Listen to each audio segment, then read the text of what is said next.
Pemirsa, siapa sangka di Kabupaten Nganjuk ternyata ada sebuah desa yang menjadi pengrajin produk kain tenun yang dikenal dengan sebutan kain kentel. Sayangnya pada tahun 1963-an, kain khas Nganjuk perlahan redup dan punah akibat kalah bersaing dengan kain-kain impor. Sesuai dengan arsip Tropen Museum Zaman Kolonial Belanda, Desa Bandaran, Kecamatan Rejoso, Kabupaten Nganjuk pada tahun 1940-an tercatat sebagai desa penghasil kain tenun yang biasa disebut dengan kain kentel. Guna memastikan sejarah itu, sejumlah pecinta sejarah Kota Sejuk melakukan penelusuran dan menemukan sekitar 9 orang yang masih hidup dan pernah membuat kain kuno tersebut. Salah satunya adalah Jamiem, 70 tahun, anak dari Jainem, yang sudah berumur 110 tahun ini merupakan mantan pengrajin kain kentel di Desa Bandaran Kulon, Kecamatan Bagor, Kabupaten Nganjuk. Menurutnya, bahan baku kain atau kapas ditanam sendiri oleh pengrajin di kebunnya. Selanjutnya diproses menjadi lawe atau benang dan ditenun menjadi kain. Cara pemasaran kala itu, pedagang datang ke rumah untuk mengambil hasil tenunan. Harga yang dipatok hanya Rp5 per lembar dengan panjang 2,5 meter kali 1 meter. Jamiem mengaku waktu itu ia hanya membantu orang tuanya menenun kain kentel sebagai pekerjaan sampingan.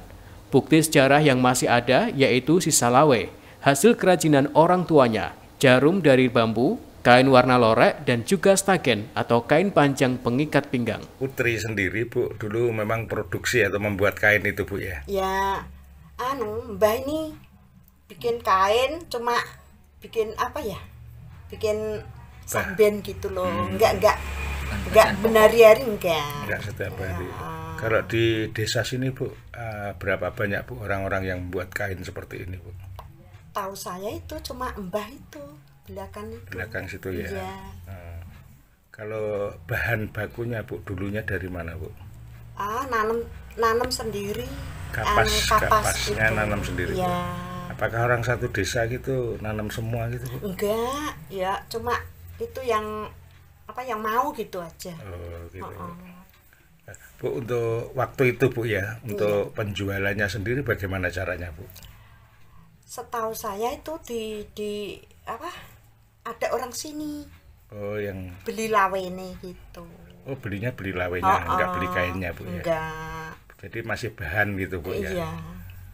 Nah, untuk proses selanjutnya, Bu, itu yang membuat sampai menjadi kain gitu siapa, Bu? Mbah Yot. Mbah Ibu niki. Mbah Yotnya panjenengan ya. Sementara itu, Amin Fuadi, budayawan Kota Sejuk yang juga sebagai pejabat di Dinas Kebudayaan Nganjuk, membenarkan bahwa pada zaman kolonial Belanda di Dusun Padangan, Desa Bandaran Kulon, Kecamatan Bagor, ada 9 pengrajin kain tenun. Usaha tersebut sebagai industri kerajinan rumahan atau sampingan. Kala itu, Desa Bandaran sebagai pusat pengrajin kain lurik. Namun, sekitar tahun 1963-an, kerajinan kain khas Nganjuk tersebut perlahan redup dan akhirnya punah akibat kalah bersaing dengan kain-kain dari luar negeri. Gambarannya tadi diantaranya Bu Jainem itu sudah 100 lebih, dan tadi Bu Sutiah itu menggambarkan beliau ini berhenti menenun di tahun 63 dikarenakan pada saat itu produk kain-kain dari luar itu sudah sedemikian rupa sehingga pemakaian kain-kain tenun tradisional ini sudah semakin sedikit sehingga akhirnya berhenti. Nah, ini yang sebenarnya eman sekali karena memang mungkin terjadi di mana-mana, baru nanti ada kembali hidup kembali kain ini dipakai. Ini ada sekitar tahun 90-an, masuk Solo, Jogja juga demikian sama.